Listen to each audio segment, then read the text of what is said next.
Good evening. Tonight, we call the Leesburg City Commission meeting to order. If you would all stand for invocation, followed by a pledge of allegiance to the flag. Bow our heads, please. Most Heavenly Eternal Father, we come to you tonight to say thank you for the many benefits you've afforded to us to live in such a great city such as Leesburg, Florida. We honor our city council, we honor our city manager, his staff, and the team that makes up the city of Leesburg that helps us run so effective and efficiently. Thank you for the residents, God, that are here tonight and those who are watching online and those who make up our city. We pray, God, for your protection. We pray as we living in a pandemic that you keep us safe, you keep our businesses strong and prospering as we adapt to such a changing world. Thank you for the troops around the world that are fighting for the freedom that we enjoy, our first responders, our police officers and firefighters who protect us on a daily basis. We pray now, God, that you continue to help us to grow. The decision we make tonight be beneficial to all those who are affected by what we do here. We pray for your wisdom and your guidance. In Jesus' name we pray. Amen. Amen. I pledge allegiance to the flag of the United States of America and to the republic for which it stands, one nation, under God, indivisible, with liberty and justice for all.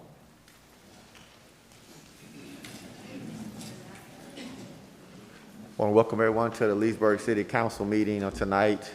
Item 2 is a proclamation. We have no proclamations, we have no presentations. Tab 4 is for public comment. This section is reserved for members of the public to bring up matters of concern or opportunities for praise. Issues brought up will not be discussed in detail at this meeting. Issues will either be referred to the proper staff or will be scheduled for consideration at a future city council meeting. Comments are limited to 3 minutes, please. Are there any public comments tonight? Good evening, Dr. Erica Jasper, Leesburg, Florida. I just want to give kudos to the city of Leesburg and also Keep Lake Beautiful and all the city workers that came out this past Saturday and all the residents and all the volunteers that came out this past Saturday as we had a cleanup, neighborhood cleanup this weekend, and it went very successful. So I just want to thank everyone and give kudos to Cliff Kelsey, Ken Thomas, and his staff, both of their staffs, for a job well done. So thank you, City of Leesburg, and we look forward to doing greater and bigger things in the future. Thank you. Thank you. Any other public comment? Seeing no other public comment, we'll move to tab 5 as our consent agenda, where routine items are placed on the consent agenda to expedite the meeting. If the commissioner staff wish to discuss any item, the procedure is as follows. Pull the items from the consent agenda, vote on remaining items with one roll call vote, and discuss each pulled item and vote by roll call. Are there any items tonight the commission would like to pull? Five. No, go ahead. Go ahead, Mike. C2. C2, okay. That was one of the ones I was going to pull. Okay. The other one, C7. C7, Mr. Robo. I need 5C3 pulled to abstain. That being all, we'll entertain a motion to approve the remaining items. So moved. Second. Moved and properly second. Roll call, please. Commissioner Connell? Yes. Commissioner Roebuck? Yes. Commissioner Bury? Yes. Commissioner Peterson? Yes. Mayor Christian? Yes. Item 5C2 is a resolution. Would someone like to introduce it, please? Introduce, ask to be read by title only. Thank you. Resolution of the City Commission of the City of Leesburg, Florida, authorizing the mayor and city clerk to execute Amendment 6 to the Cracker Barrel Old Country Store, Inc. lease and providing an effective date. Move approval. Second. Been moved and properly second. Commissioner Connell, I think you pulled this one. Or Peterson. Well, we both pulled it, and I welcome Commissioner Cannell's comments. My comments on it are the two things. The escalators are 2%. That seems a little bit low. I mean, they're 10% every 5 years, but 2% annual increases is below industry standards today in real estate. Lastly, I just didn't like adding the additional 15 years right now. We're already obligated to 15 more years. I'm not sure why we're stacking another 15 on top of 15 at this time. Those are my comments. Okay, Commissioner Connell. Yeah, I'm kind of on the same lines with Mike. I'd like to hear maybe Al's response to that before I add anything else to it. Okay. Is it extra 30? We end now, and then we got the 3 5s, right?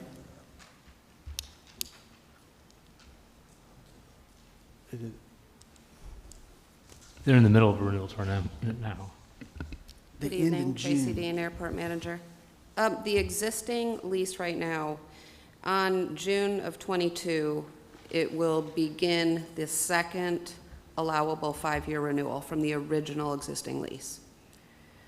So if you choose to forego this amendment, the second renewal would go up to the 58,000 and change, which is the 10% increase for a 5-year term, and then there is an existing third renewal if they request that So one it's 25. through 2032, which goes up another 10%. And they're wanting us to not increase it as well. They're asking for us to not increase this second upcoming 5-year renewal and then go right back to the 10% incremental increases and add 3 additional terms of 5 years. So I'd agree with Commissioner Peterson. I also have a problem with the not increasing it. I think we ought to just let it play out as the lease is written. I mean, I would say I understand restaurant industry was bad for the year and a half. Maybe some consideration to amend the agreement, not give them a full another 5 years with no increase. Maybe revisit this in a year or so. Did we give them any relief during COVID already? We gave them a deferral only. There was no abatement. They did pay it back timely. So Tracy, I'm sitting there saying they're asking for financials if we do an NDA. And I guess especially we're dealing with the Ruby Tuesday. We have a restaurant that's paying their bills. They're doing what we've asked them to do. So are they requesting this, or did we approach them? Yeah, let me jump in here. So first off, I think this is a tough position, I think, for the commission to consider. And this is typically the situation we get in when companies want to play hardball with the city over airport rent. So on one perspective, I understand where the commission's coming from in wanting the highest and best value for the property. And I think if the city wants to demonstrate that to Cracker Barrel, that statement best comes from the city commission. As a staff level, when we negotiated with Cracker Barrel, we did our best, we think, to get what we can from Cracker Barrel. The conservative approach is the one that we brought you. The conservative approach basically defers the rent. We lose maybe 5 months and not a significant amount of dollars unless you start looking at what we consider under market. So I certainly understand that. The other side of the equation is, at what point does Cracker Barrel decide they want to walk away from the building? It might not, it might be that they're willing to pay more.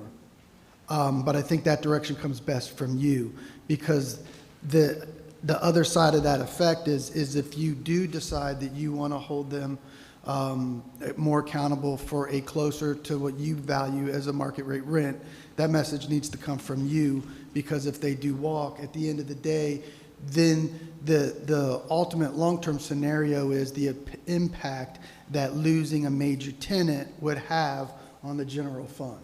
So in that essence, you have the airport, who once upon a time did not have large rents, and they depended on general fund subsidies to pay them back. That situation hasn't occurred in a long time, because we've been successful with Cracker Barrel leases, with the Ruby Tuesday lease.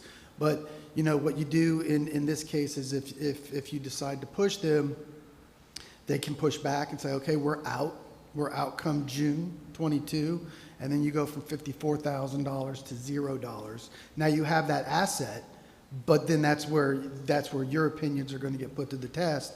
And if you're right, yay, more money for the airport and it stays separate. If you're wrong, no, then there's going to be an impact on a subsidy back to the airport that comes from the general fund. I don't think that there's a right or wrong answer in this, obviously. I work for you guys. If you guys want to test the limits, I think that statement needs to come from you as a body, and we'll report back to Cracker Barrel and say we didn't get a deal, and we'll see how they respond. Your guess is as good as mine. So have we looked at their financials? They were willing to share their financials if we signed an NDA. I didn't run this one past Fred, our counsel, but basically my thought on that is we can't sign an NDA, a non-disclosure agreement with that company. Pretty much anything we touch becomes public knowledge, and I didn't think it was reasonable to go back to them and say, yeah, we'll sign such, only to hear from Fred that, we really can't sign. Did I miss that one, Fred? No, that sort of agreement's not binding under state law. So, so I didn't even want to get into that argument with them. So I don't, if you want to see their financials to see if they're bluffing or not, I don't think you're going to be able to do that because we're a public entity and essentially anything we touch becomes full disclosure, and I think you have to be upfront with Cracker Barrel about that. I think the fact that they're willing to share, and maybe they're calling our bluff too. So again, I think we're at an impasse to where this is rising to the level of what the commission wants to do. I think you have a reasonable deal on the table. I'm not ashamed to sign my name to the recommendation to do that, and I certainly understand that if you guys want to push back a little bit, that I think that needs to come from you guys. So they're publicly traded, and their fourth quarter 21 was comparable to fourth quarter 2019. So they rebounded from COVID. I mean, if anything, if I'm going to agree to anything, it'd be along the lines of what Commissioner Cannell said. Maybe you give them 1 year no rent increase, and then they get the 10% next year. But we only get the increase every 5 years. So. I wouldn't, I think if you're going to play hardball with them, don't give them any room and just say stick to the deal or be gone. And the next deal is the $4,000. I think that's a good recommendation. I think The we next- should stick to the deal. I mean, we don't want to lose them, but we're already in it, 15 years? You've got 2 5-year renewals. So Okay. and so what they were asking for was the 15 more. So I calculated 25 instead of 30, but they've got 2 5-year renewals left on the existing deal. The existing deal day one is June 22nd. So June 22nd is when they're scheduled to the existing deal to start the second 5-year term where they go up to 58. And then there's another 5-year deal where they would go up to 62. It's about $4,000 increments. That's your existing deal. If you want to play hardball with them, I would say we're sticking to the original deal. Yeah, my last And get comment the is reaction. I think it's fair to say they know they have a sweetheart deal. That's why they want to extend it 3 more 5-year options. They've got this great deal. I don't blame them for asking, but I agree with Commissioner Roebuck. I think we should just hold to our current deal, relook at this thing in 10 years. And just a public notice too, because I know we were getting some pushback on the setup too from the airport board, who I think the airport board agrees with, where it seems like the majority of the commission's going to go. The reason we didn't go back to the airport board for another recommendation is because of the push that we got from Cracker Barrel. They wanted an answer by October 1 on their response. We felt like we had to deal in good faith, so that's why it's before this body. I said last comment, but this is my last one. Yeah, you ride by there, the place is full. We know they're doing well. I don't need to see their financials. Cracker Barrel's doing good. We know this location's doing well. And I stand by my comment. That's why they want to go another 15 years. They've got a great deal at a low cost basis. Hold them to the deal. Okay. Yes, sir. Yeah, just say, to be fair, I don't think they're calling our bluff or not with the financials because they're publicly traded. They can't disclose information to us without disclosing it to everyone else, and that probably would be material. Commissioner Connell, anything else? No, I think that was my sentiments exactly. I wasn't comfortable giving them another full 5 years without any price increase. If the rest of the commission wanted to entertain giving them a year and then revisit it, I'd be okay with that. But I can't bring myself to give them 5 years without any additional rate increase. Okay. Do we have any public comment? Ms. Tracy, you have anything else? Nothing. Okay. So the resolution that we have a motion and second on that we introduce is basically for the extension. Right, so you want to vote this So- down with your direction. I think we get your direction, so Okay. if your direction is if you vote this resolution down, we'll go back to Cracker Barrel and represent that you guys want to keep the current deal. And With we'll no report- extensions? With no extensions. Okay. And that's how we'll present it to them, and they'll either agree or they'll give us a counteroffer, which we'll bring back to this body. And no, and again, on the airport board, no, I don't want the airport board to feel cut out, but at this stage, I think we understand where the airport board's at, we understand where you're at, and to get a lease done, it needs to be at this level. Any other comments from the commissioners before we vote? Roll call, please. Commissioner Roebuck, No. Commissioner Burry, No. Commissioner Peterson, No. Commissioner Connell, No. Mayor Christian. No. 5C3 is a resolution. Would someone like to introduce it, please? I'll introduce, has to be read by title only. Resolution of the City Commission of the City of Leesburg, Florida, accepting a utility easement to the City of Leesburg from Christian Worship Center of Central Florida, Inc., for the purpose of granting the city an easement over the property described therein and providing an effective date. Move approval. Thank you. Have a second? Second. Moving to properly second. I'm happy to abstain from this one because this is my church. Roll call, please. Commissioner Burry, Yes. Commissioner Peterson, Yes. Commissioner Connell, Yes. Commissioner Roebuck, Yes. Mayor abstains.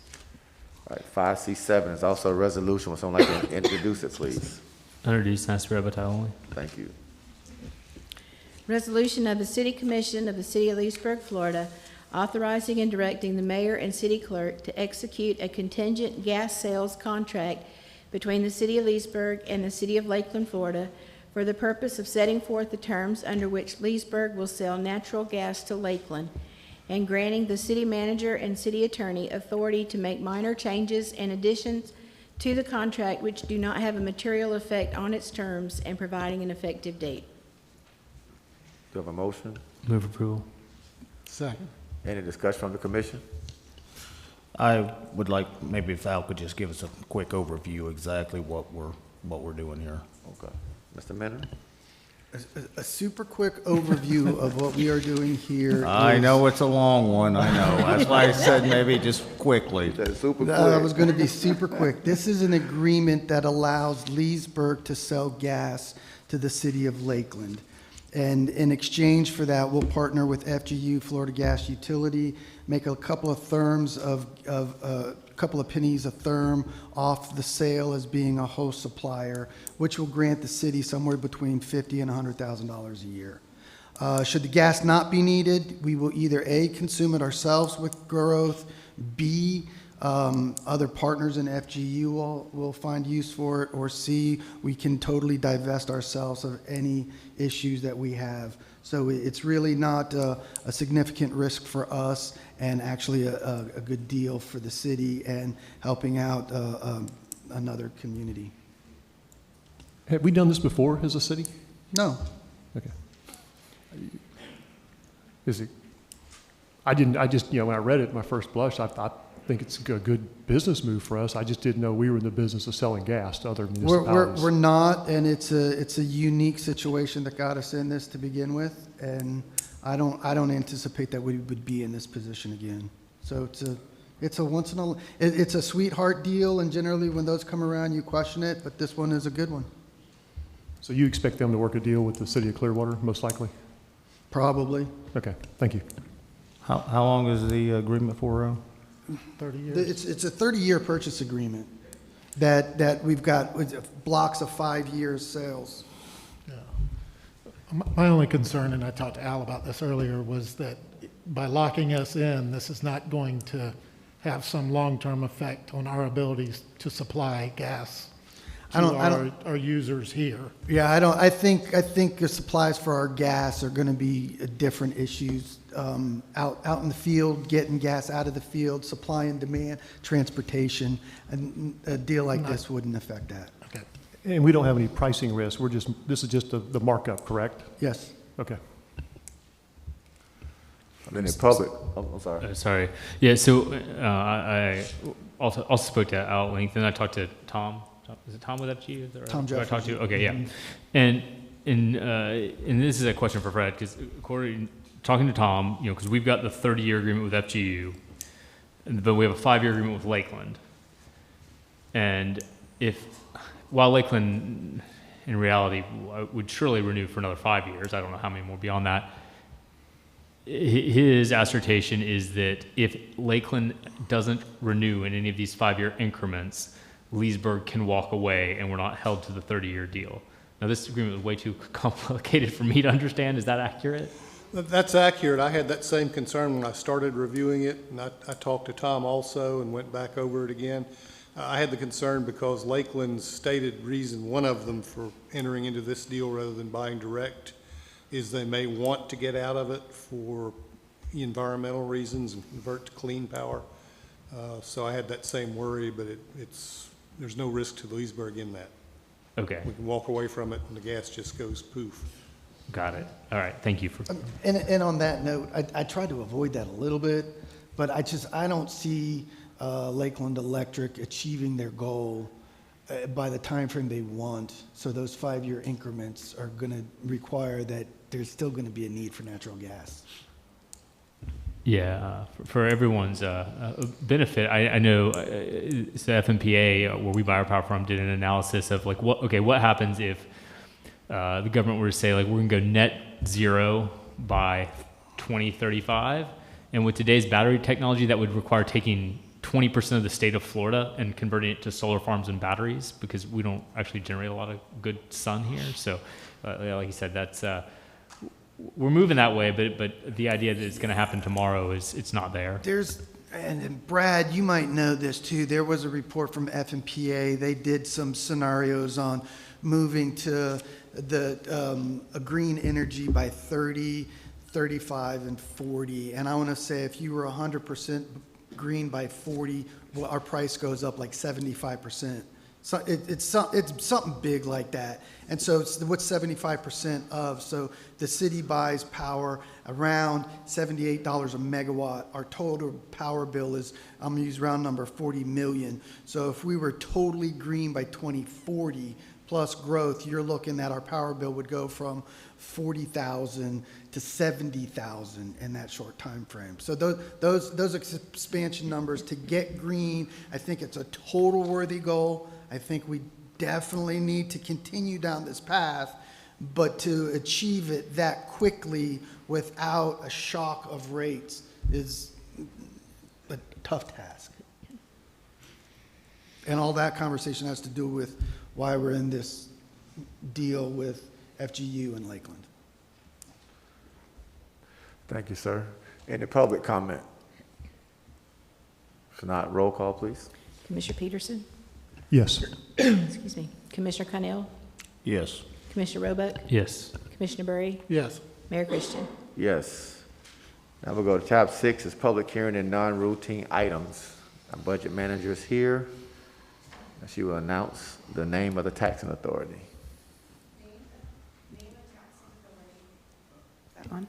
Name of taxing authority, the city of Leesburg, Florida.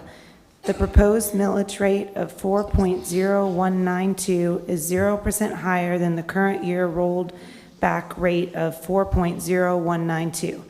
The millage rate to be levied, 4.0192 mils per 1,000.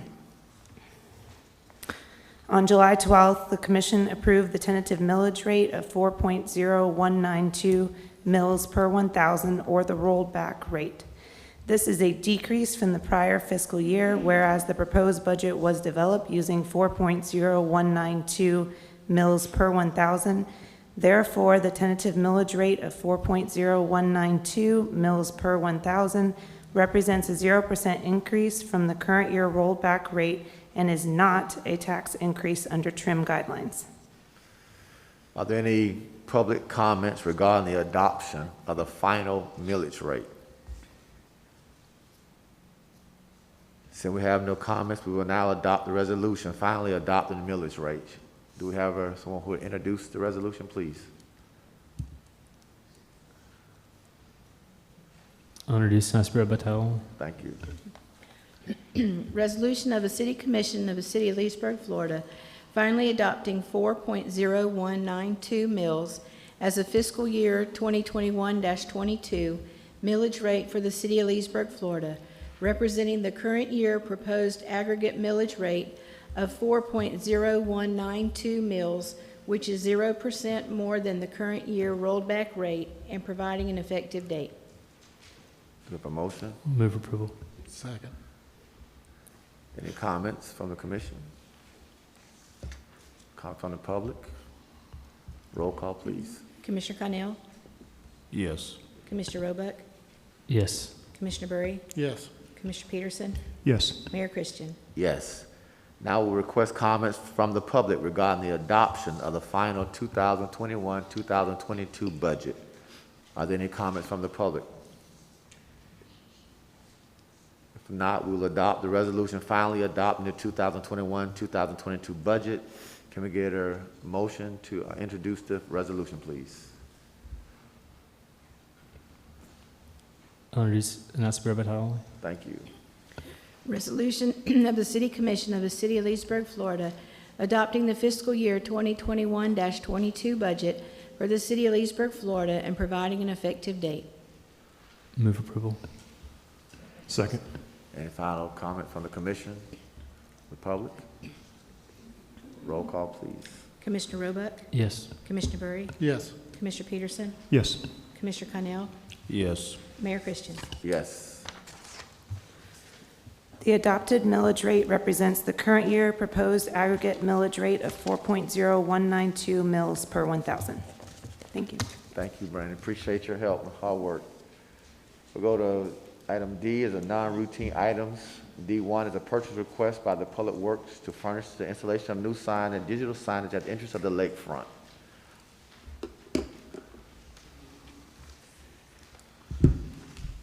This is basically a direction item. The commission has asked that this project get completed. We've had it designed in the packets, kind of with the design. The cost off the top of my head was about $115. I think that was the number in there. We had 150 budgeted, so it's well within the budget. So it's just to make sure that the commission's happy with the sign. Its location is that intersection.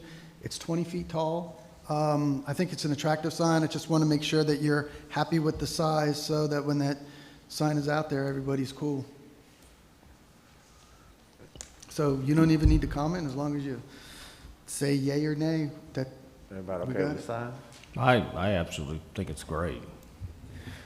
I'm fine with it. I just want to make sure, 'cause I was doing some research on this, the resolution pixel pitch, and I read all sorts of conflicting stuff in terms of that.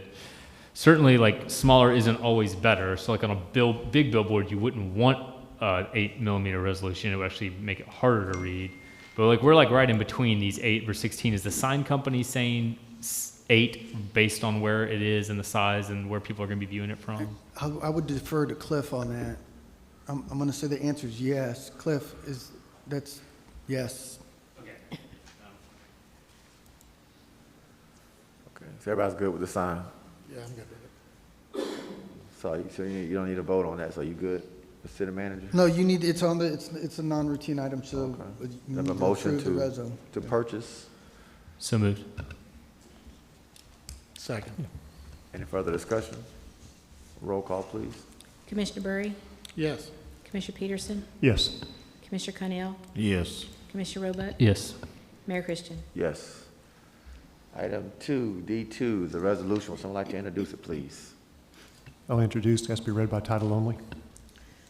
Resolution of the City Commission of the City of Leesburg, Florida, authorizing the city manager to repair drainage issues in Arlington Ridge for an amount of up to $250,000 and providing an effective date.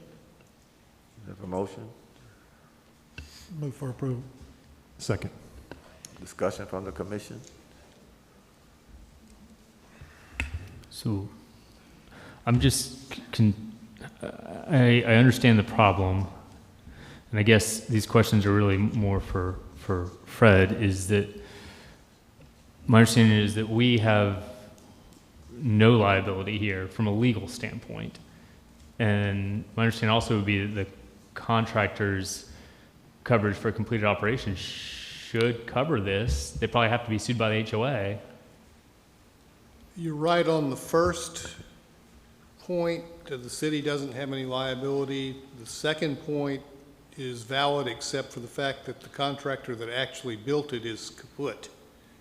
And the people that are out there now developing the remainder of the subdivision are not responsible for what their predecessor did on lots that were already sold. But when you say kaput, they filed? Yes, that whole operation went under. And what about, did they not have insurance coverage that extended out past the build time? If they did, the statute of limitations is probably run on it, because that was quite a few years ago when that development first went bankrupt. Okay, when did they build these? Do we know when they built these units? 16, 17, 18. We got 10 years. You know, that would be still within it. I mean, And you because you're not going to go just after the GC, the developer. You're going to go after the site work guy. I mean, I've been involved in these lawsuits. You can go literally anyone that touched that thing, and they're going to get paid. now, I've not typically. looked at that aspect of it simply because I was not representing residents and didn't need to. I understand, but I kind of feel that if the HOA goes and does a class action like is typical, and they still can't get relief, then maybe the city, comes back. But I mean, I feel bad for them, but I just don't think it's our responsibility. Well, I put this on the agenda, and I've been working with Al and Mr. Riddle probably for 6 months on it. I tend to disagree with some of the interpretations. I don't think the city is solely responsible. No, we didn't do the work. I think there's some responsibility to go around. I think the CDD out there's a large berm in the back of these homes, kind of separating the driving range from the rear yards, or the rear yards of these homes. And I do believe there's some stormwater coming off that berm, and there's no provisions that I can see that's catching that stormwater. So we're taking their stormwater and it's being dumped onto private property. There is the approved stormwater plans by the city, that the city approved, clearly calls for a swale to be run through the backyards to catch the stormwater and divert it away from the homes. But that swell's not there. And also from a building standpoint, you're supposed to provide positive drainage away from the foundation of homes, and that's not there neither. So, like I said, I think there's some blame to go around. The city didn't put these improvements in, but ultimately, we require plans and inspections to make sure things are done for approved. If we're not going to inspect to that standard that these improvements are put in, then why are we even requiring plans, and why are we even requiring permits? It's a free-for-all. We're not going to enforce anything. So from that standpoint, no, I don't think the city's fully responsible, but I think it's the right thing to do. We did approve these homes. These homes are, in the big picture, are relatively new. None of these homeowners have went out and created and regraded their yards that's caused these problems. I think for $250,000, it's the right thing to do to fix these homes. I mean, anytime, we're not talking about they're getting floods with hurricanes. We're talking about just a good heavy afternoon rain. Their whole lanais are full of water, and they're having to put sandbags around their glass sliders and everything else. I mean, for new residents, that's craziness. I understand if it's a 30-year house, and the rear grades over the time has been adjusted numerous times with different homeowners moving in and out. Now, the city doesn't have responsibility there, but in this case, they haven't done that. And we did approve these houses without complying with the approved stormwater plans that we approved, and we don't have positive drainage away from the homes. And I think from those two standpoints, we should do the right thing and fix these houses. Are you saying the swale was in the plans and it was just not built by the contractor developer, and then we also missed it as a city? Sorry.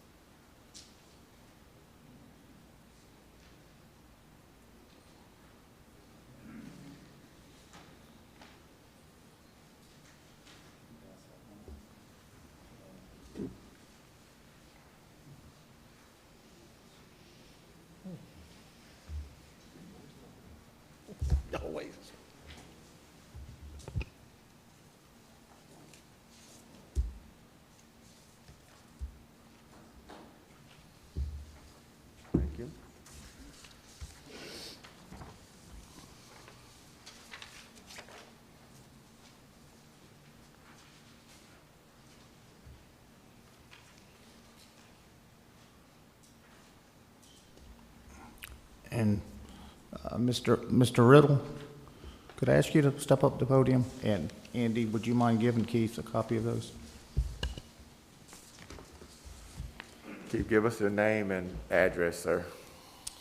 For the record, my name is Keith Riddle with Riddle Newman Engineering, and I'm a consultant to the city. My address is 115 North Canal Street, Leesburg. That's my office address. Thank you, sir. Mr. Riddle, we've met out there on site several times, and as I said, I mean, I understand the city did not do this work, but, I mean, would you say, based on the approved stormwater plans that were approved, submitted to the city and approved, does that swell exist? No, it does not.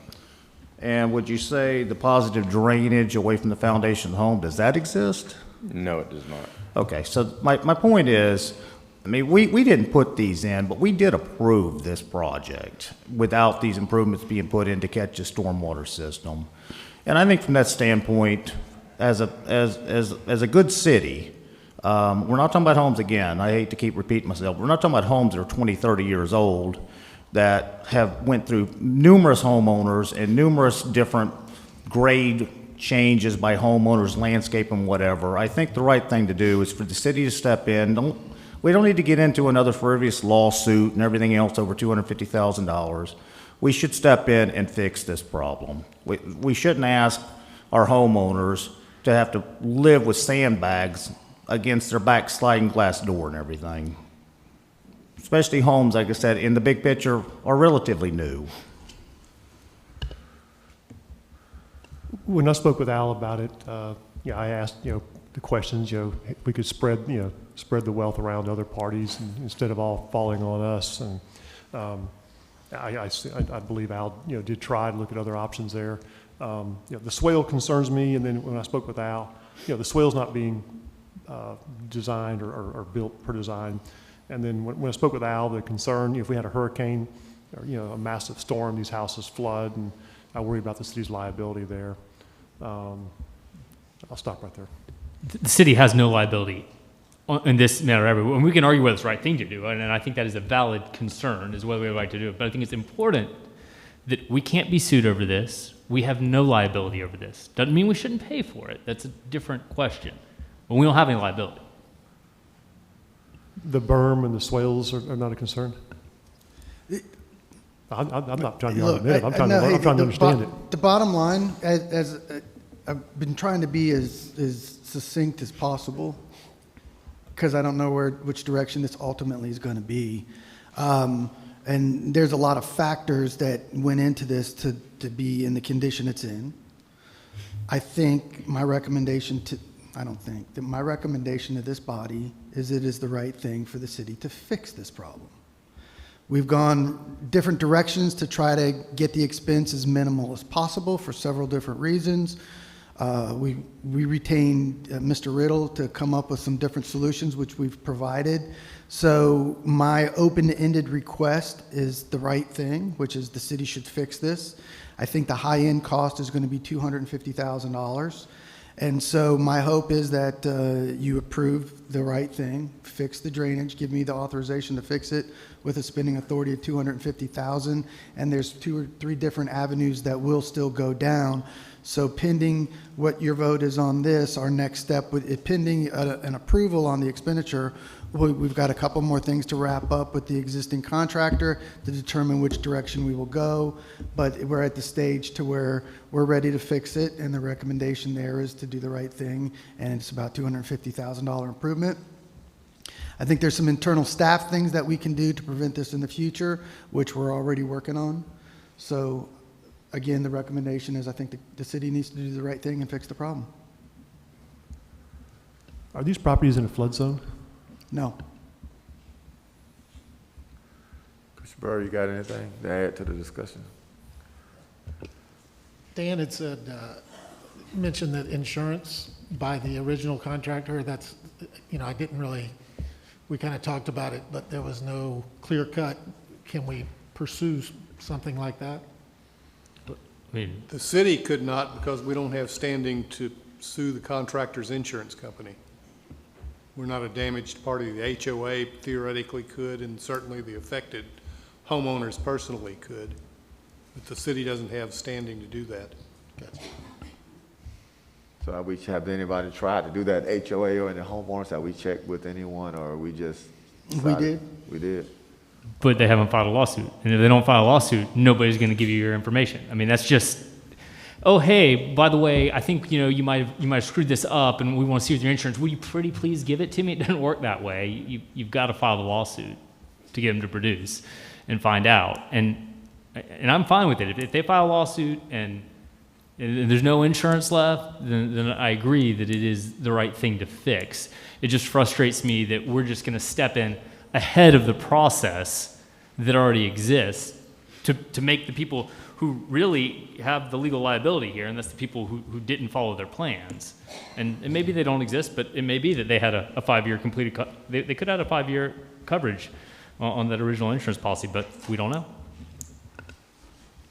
I just think to ask them, for the homeowners to wait for who knows how long, years, to settle a lawsuit over, like I said, this amount of money, I think it's just not right. We should step in and just take care of the problem. Like I said, I mean, we approved it this way. We didn't do it, but we did approve it against the approved plans. And I do think we have some responsibility to do the right thing here. Could we enter into an agreement with the HOA where we fixed it and they were required to then pursue? I drafted an agreement holding the city harmless that they would have to sign before this work is done. We could add that to it. And then we go ahead and fix it, but they would be required to go after, to file a lawsuit to go after the Yes. contractors. I mean, I think that maybe that would be a more reasonable compromise that then nobody's waiting.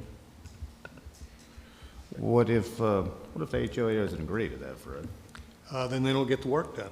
That was my original opinion to Al when he brought this up the first time. If they aren't willing to sign the agreement, then the city doesn't do the work. I still don't think that's right. I don't think the HOA is going to agree to that. And honestly, I don't know if it's the HOA. You got two different entities out there. You got an HOA and you got who they refer to as the CDD, which some of the water, I believe, is coming off their burb.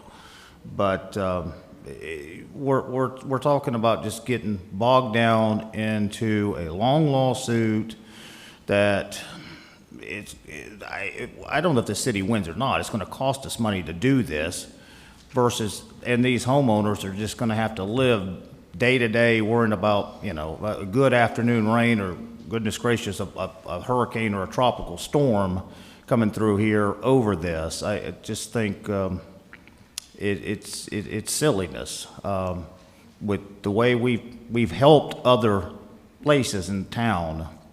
And like I said, I just think we need to just move forward, approve this, and get this fixed. I mean, we didn't make sure, that the proper provisions were put in as part of the final grade to accommodate the stormwater, and now these residents are having to contend with it on a daily basis. I think it's the right thing for the city to do, just go in and to address it and be done with it. Following up with Commissioner Roebuck's comments, I probably need Fred's help here, but going back to what Commissioner Roebuck said, if we fixed it, is there a way for the HOA to assign, I'm not sure the right legal terminology, but assign their rights to us to go after the insurance company? So that we could do the work now, pursue them later versus asking them to do it. I'm just That's possible. We would have to get copies of the contract documents and the insurance and determine who has the ability to execute that assignment. I'm not sure it would be the HOA. It may be the individual homeowners.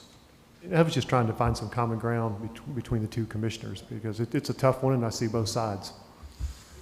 Well, I think as well, are we setting a precedent for another neighborhood down the road who says, my contractor did not follow the rules that the engineer set forth, and so 10 years later, I'm flooding.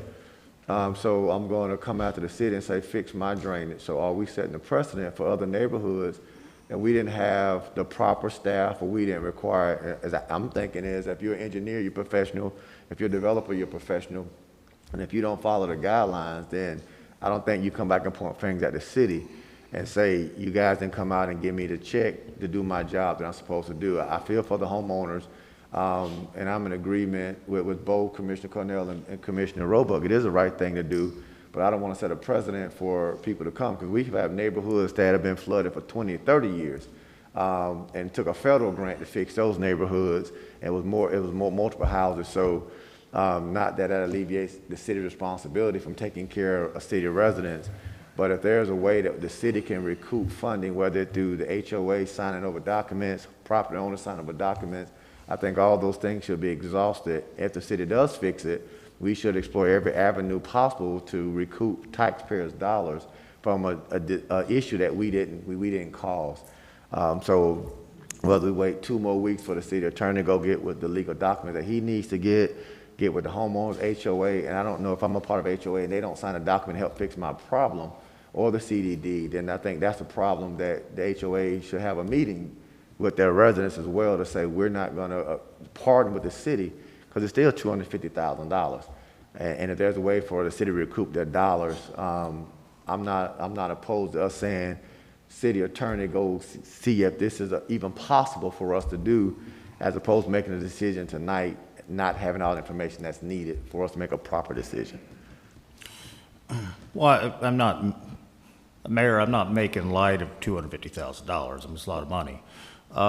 What I'm saying is, and I understand what you're saying, but you know, we're not talking about subdivisions that are 20, 30 years old, as I said, and that's went through many different homeowners and homeowners changing grades, building flower beds, berms, whatever. I mean, these are all relatively new houses that none of the grade has been changed by them. The swell didn't go in to accommodate the stormwater as the approved stormwater plans call for. We don't have positive drainage away from the house, you know, that is required by, inspections.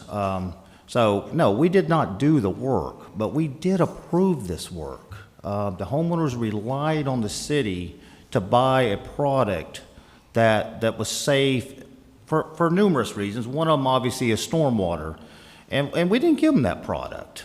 And we're not talking about one unit. There's like 31 units involved here. And again, I'm not pointing blame at anybody. I mean, mistakes happen. I fully understand. That's a human factor and stuff.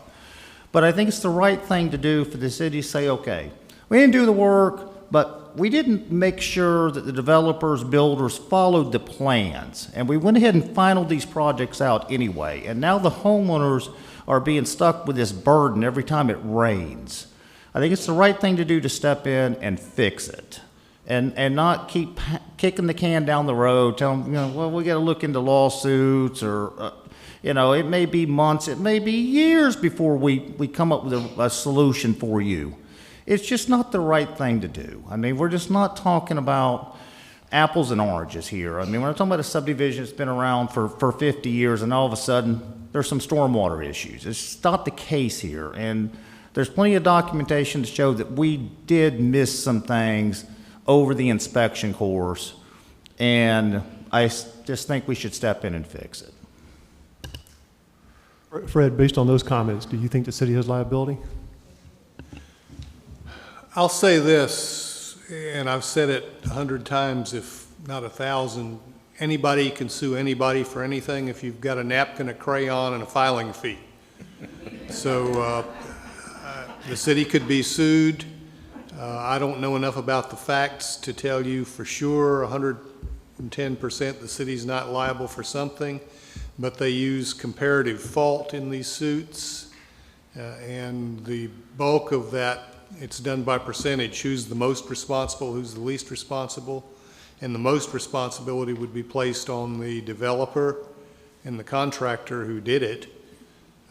The city may not be held liable at all because there is a body of case law suggesting that the city's inspection duties are for the protection of the public at large and not for individual members of the public. It's akin to the suits where somebody tries to sue a city for not sending a police officer fast enough. And even though the delay is objectively unreasonable, the cities are never held liable because that duty doesn't run to individuals. So I think they've got a tough road ahead if they try to hold the city liable on this. The developer, he's gone, right? I The mean, you developer's referenced the gone. contractor and developer. I mean, the contractor is bankrupt. Where's the developer? I mean, he's turned everything over to the HOA, or is he still involved? That developer is gone and dissolved. That went out in the Great Recession, as they call it. And this thing has been through a succession of different hands. In fact, different developers have bought different sections of it, so it's not even under unified development control right now. Pinning responsibility for this would depend on who built these in 16 and 17, which is one of the things I'd have to look at on the insurance question. But the basic original developer that envisioned all this has been long gone. So I guess I would want to know, because we're not talking about, I don't think about waiting a year to do this. If we did it immediately, but the HOA went after them, but apparently the HOA isn't interested in that. I guess, is there anyone from the HOA can speak as to why they're not interested in helping us go after the developers? I can't speak for, is there anybody coming up? I can't speak for the HOA. In my outreach to the HOA, they were difficult to deal with, and they pinned the liability on the city. And we have an email or two that went back and forth in that regard. So at the end of the day, this is just a sticky wicket, and the bottom line is we've got suffering residents out there who, if the problem doesn't get fixed, it's going to get worse. And I think the correct and the fastest remedy is to fix the situation. That's my recommendation. And I just think that if we offer to fix this situation, like you just said, contingent on them either suing the development or assigning those rights to us, you'll get a response, because then they have two choices. They can sue the city, and as we just heard from Fred, that's, a long and difficult road, or while nothing happens, or they can get it fixed immediately and just let us sue them. So either way, they're going to have to sue someone, but one way they get it fixed right away and we pay for it. So that just, if they're going to refuse that, then I think that's just completely unreasonable, or there's more to it that we're not being told. I just can't figure that out. Commissioner Cornell, are you familiar with the HOA at all? I have had a conversation with them, yes, and their contention is that they don't have any responsibility in this because they didn't develop the lots. So that's where they're coming from, is the swell that's called for on the site plan was not their responsibility. That was the builder's responsibility. That's not on them. They didn't develop the lots. They only developed the common area. And the drainage away from the home obviously is not on them neither, because they didn't build the house. So from their standpoint, they don't have any contributing factors to this, because the swell was part of the site developer who worked for the building contractor, and the positive drainage away from the home was obviously the building contractor's responsibility. So according to them, they don't have a dog in the fight. They don't have any responsibility here because they're not contributing to the problem, and they didn't develop the individual lots. There's another factor that I'd want to consider in determining liability. Under the St. John's rules, an entity has to be established to maintain in perpetuity the stormwater facilities in a subdivision. And typically, the restrictive covenants assign that to the HOA. I've not looked at this particular one, but somebody somewhere has that responsibility. And that may be where their remedy lies, is to go to the entity that's charged with maintaining the stormwater system. Fred, I can speak to that. This drainage we're talking about is actually on private property. It's on the individual lots. So you're right, the HOA does have responsibility for the stormwater ponds, the common areas, and the infrastructure that brings the stormwater to the ponds.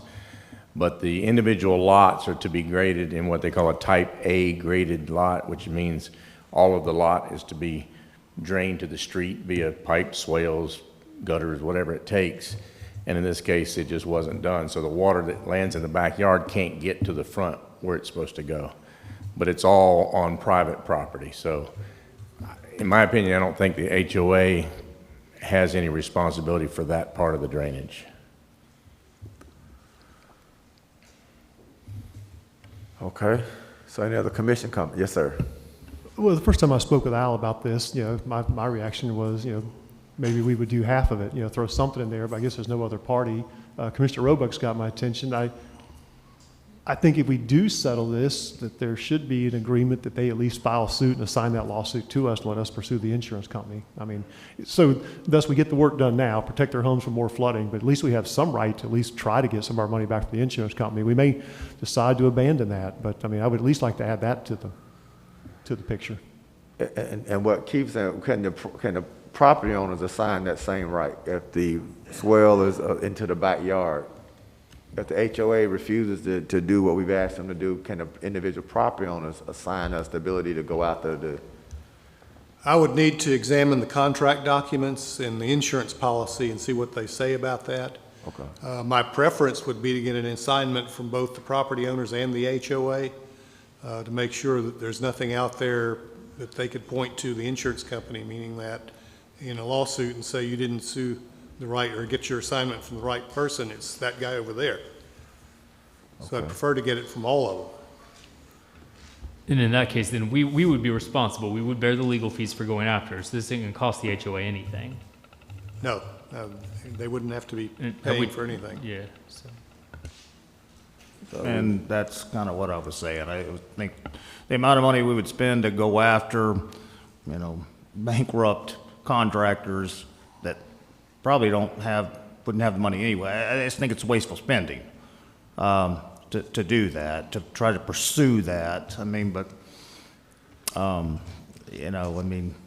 not in business for a reason. Chances are they probably don't have anything to sue, but. I don't think the builder in 2016-17 is bankrupt. I think he's talking about, you mentioned the Great Recession. That wasn't 2016 or 17. So these were built in 2016. So that's not the same person that went bankrupt in 2006. I hear rumbling in the audience of 06, 07. Do we have our dates right? Do you want to hear from the There's property owners? We're talking about 31 units that were probably built over the last 15 years. I mean, it's,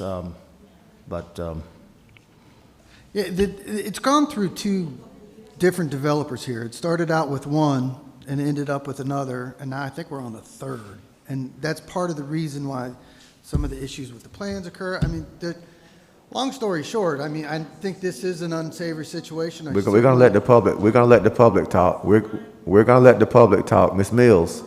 We're going to let the public talk in one moment. Yes, Certainly sir. respect all the negative aspects of spending the funds, but at the end of the day, this is, I think, another one of those situations where we need to do the right thing, get it done, and put it to bed and move forward. I think it's an anomaly. And I think there's other things in place on future PUDs that would be similar to Arlington Ridge where this situation won't happen again. Yes, sir. Okay, public comment. Are there any residents who would like to speak or address something that we said that's in error? Yes, ma'am. If you go to the microphone, just give us your name and address. In 3 minutes, please, if possible. My name is Marianne Totora. I live at 26955 White Plains Way, and I'm there exactly from December 22nd to today. So that's 9 months. And I have sandbags all over my lanai because it's being flooded, and I'm worried about it. So what I did was I went to a contractor and I had a French drain put in at my expense, and I paid $1,410. Then he said I needed a gutter. So I went to another contractor and I paid for that and had a gutter put in and had them attached to the French drain just so I wouldn't get flooded. I don't think it's fair. The house is so new and nobody wants to do anything. Now, because of the foundation and the rain, I have a cracked window, which they said, oh, a bird flew in there. It's the house settling because of the rain. Then I have a cracked ceiling. They still have not fixed it. They said, we can't do this until your term is up with the warranty. And that's all I have to say. And most of the people here are probably in the same boat. We get water coming down the hill from the Burr, from the driving range. And it gets flooded. And we don't know what to do about it. Thank you. Thank you.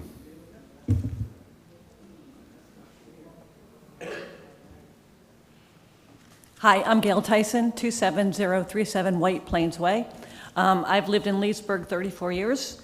I've worked in Leesburg 34 years. And this is my 4th residence, and it's the first time I've had any issue like this. The houses are basically duplexes. I closed last August, so my house is less than 2 years old. The flooding, and they're duplexes, in my backyard, it's up to my calf. And that's like just 10 foot to my house. And this is just on a regular stormy night. Okay, we're not talking hurricanes yet. And I look to my neighbors. My neighbors are actually worse because I'm a little higher. It's going in their houses. And these houses, like I said, mine is less than 2 years old. I closed last August. So it's not an old house. It's not something, I haven't changed the landscaping. Okay? I don't care who fixes it, but something needs to get done. Okay? Thank you.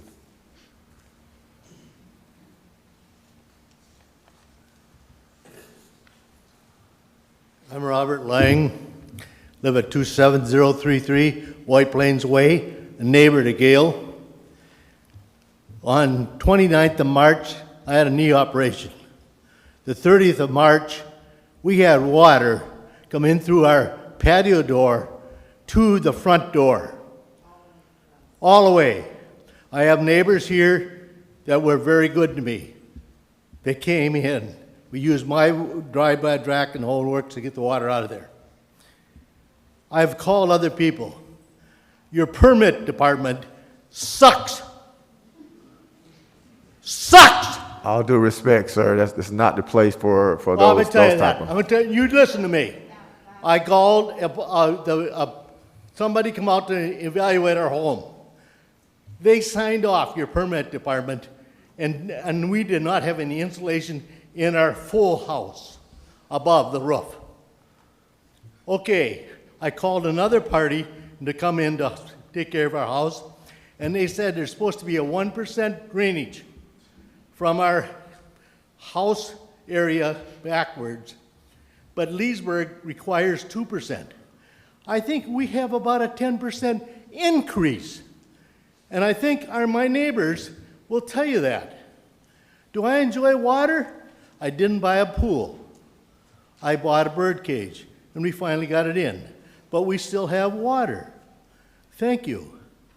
Because your permit department is not what I call a permit department. Thank you. Thank you.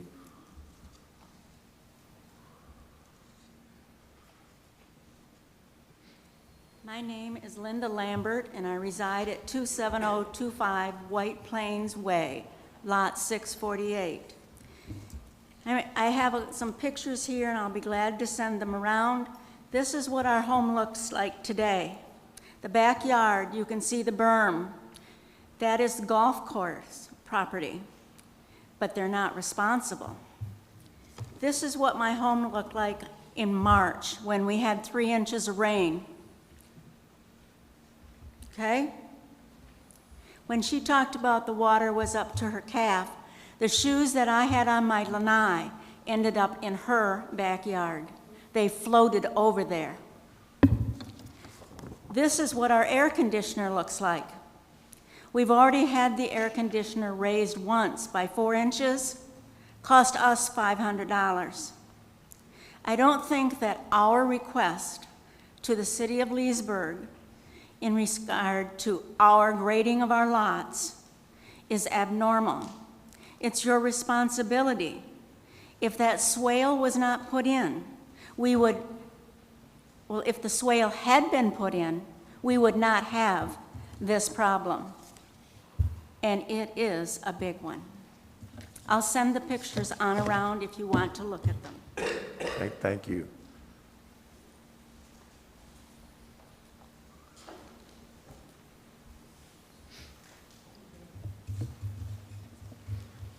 I'm Peggy Rombach, and I live at 26947 White Plains Way.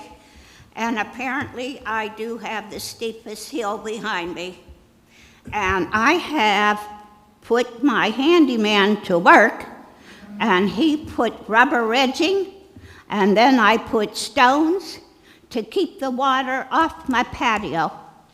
But beside the patio, I also have the water coming right down between the two houses so that I can't forearm length it's like a regular swimming pool between the two houses. And it comes up over the rubber, then it comes over the stone, and then I rolled up a rug and put it against the sliding door. And then on the inside, I put beach towels all against my sliding door. And then on top of that, because the water keeps coming down, we have little holes. So I just paid $125 to get sod put down behind the rubber edging, hoping it would absorb some of the water to keep the water out of the house. And actually, sir, if Leesburg is supposed to inspect all this building going on around here, they should have inspected the Arlington Ridge and said something to them and made the builder at the time fix it. That's usually what happens. So somebody was very neglectful, and us are paying the Pied Piper. If we had the builder, we'd probably sue the builder. But who's to say? We could still sue with a class action. That's all I have to say. Thank you.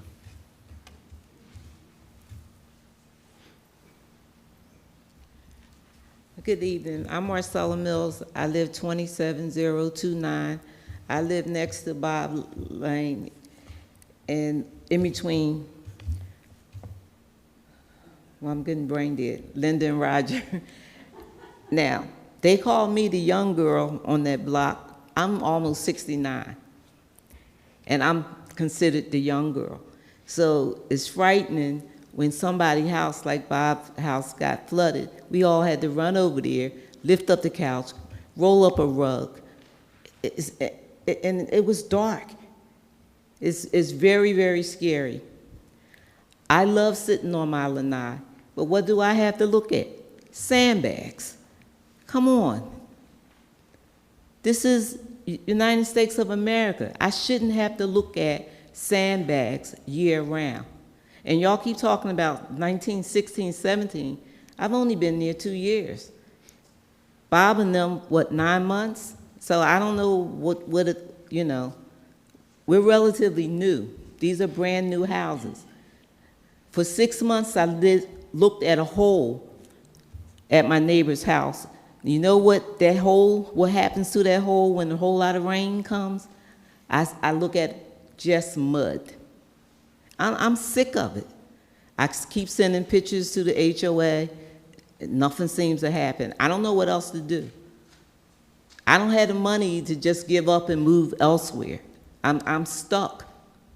It's just not fair, and we're asking the city to help us. Thank you, Ms. Mills. Yes, ma'am. Hi, my name is Lynn Collins. I live at 27041 White Plains Way. I purchased my villa in Arlington Ridge because I plan to retire in the next few years, and I needed to downsize. It's a perfect fit for me because I now live 4 miles from my son. I trusted all the processes that are legally put in place to protect any citizen buying a new home. No one lived in my villa before me. I closed on May 21st last year. When it rains, I have stormwater standing on my lanai. I frequently have stormwater in my side yard. When this happens, my sidewalk leading to my front door is also underwater. Stormwater accumulates in the ground box by the backflow in my front yard. It can take several days for the stormwater in the backyard and my side yard to dry all the way in. Stormwater has been on the inside track of my sliding glass doors, almost flooding my home. I have sandbags on my lanai since that first happened. I should not have to live in fear of my home flooding. I should not have to walk around in a soggy yard. I should not have to walk underwater on my sidewalk to enter my home. I should be able to enjoy the lanai or look out of my sliding glass doors without seeing sandbags. I should be able to trust all the required permits and approval of inspections meant that I had nothing to worry about. If this isn't correct, I really need someone to explain to me why permitting and inspections are required. The burden to correct this stormwater drainage issue should not fall on the homeowners of White Plains Way and Arlington Ridge. I'm respectfully requesting that the city of Leesburg please do the right thing and correct the stormwater drainage issue. Thank you. Thank you. Are there any more public comments?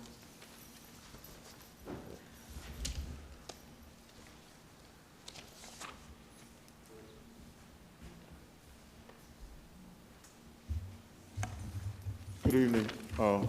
My name is James Gent, and I'm not a resident of Arlington Ridge. I live in Legacy. But I've been listening to all of this. I'm a resident of Leesburg, and I've been listening to the problems that the people over in Arlington have, and it just grieves me. You know, we're supposed to be a community. We're supposed to look out for one another. And I just think that if the city has a plan in place already to do the drainage, let's do it. Let's do it for these residents, because I would want somebody to do the same thing for me. I would like to live in a better place. I would like to live where I'm not subject to flooding and stuff like that. I understand what the commissioner was talking about. Let's just do the right thing. Be my neighbor. These are my neighbors. Be your brother's keeper. Do it. We have the money. Let's do it. You know, I have no problem with that. You know, like we say, we can find some money. We can find the resource. This city is a sovereign city that has things, you know, but we go by a higher standard. You know, God looking at us. Let's help our neighbors. I just, you know, it almost just brings me, I'm just real saddened by what's going on here. I hear these people coming up here with story after story after story after story. And I understand that the city needs to sometimes recuperate what they put out. But at the same time, you know, we pay taxes. You know, let's just find a better way to, like, you know, do some line item budgeting, you know, if you know what I mean. You know, find a way to rectify the problem. You know, we can talk about it and everything, but it's already in place. Let's help these people. I would implore you right now, you know, go ahead and move. And if you have to move in another direction to try to get some recompensation, then do that. But the most important thing, help the residents now that are suffering. That's all I want to say about that. Thank you. Thank you, sir. Yes, sir. My name is James Nyford. I'm here with my mother. She lives out of White Plains, and as you guys can see, most of the people out here are elderly people that are dealing with the issue that they should not have to be dealing with. You know, I hear that the attorney and some of you other folks have sat here and said that you don't feel like you have liability, but trust me, you do. If your planning department signed off on this, you are liable. So I am asking you today to do the right thing, which many of you have also mentioned, and take care of these folks so they don't have to worry about this on a daily basis. Thank you. Thank you. All right, back to the commission for take a final vote. Any further discussion?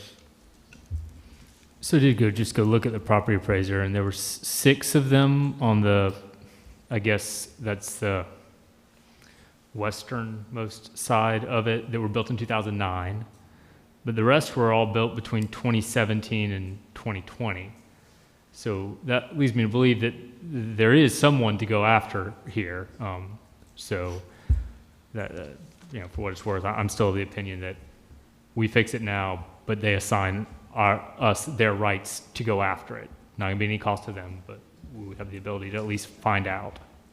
So Commissioner Roebuck, you're okay with the city burden that responsibility for legal fees? Yeah. Okay. So is everybody, are you making an amendment or? I mean, I was gonna let other people, if they had other discussion before I. Okay. I'd like to vote the way it is without any amendment to it. Okay. I'm going to follow Commissioner Roebuck. I mean, they can assign the lawsuit to us. We can always, dismiss it. But I mean, I don't think we just write a check for $250,000 or approve up to $250,000. And I think we have a responsibility to at least evaluate our other legal rights. I was tempted to say we should table it, but I would go ahead and support it with them assigning a lawsuit to us. I mean, we can make the business decision later what to do. My gut is we're probably not going to pursue them. But I think we should at least have that right and have the right to evaluate that down the road and see if we can recoup some of our money. I feel bad for these people. The one gentleman almost lost my vote, but I'm probably going to come around because of the other nice ladies. Well, I mean, I guess my question is, how long are we going to wait to make this vote? I mean, no, I think he's saying go ahead and fix it right now. Well, I know, but I mean, but we would not do the work until we get it signed over that we can actually, I guess, sue them, whatever. I mean, what's no, that's not what I'm saying. I'm saying approve it and just have the right to. For sake of decorum, you're having your debate, you have your vote, let's see where that goes. And before we move on to the next topic, based on where your vote goes, I'll have some suggestions for the commission. Okay. I do want to say one thing. It's imperative that all these owners sign a document in favor of the city because the work to be done is going to entail entering onto each of their parcels. And I cannot recommend that the city do that without a signed document from each owner.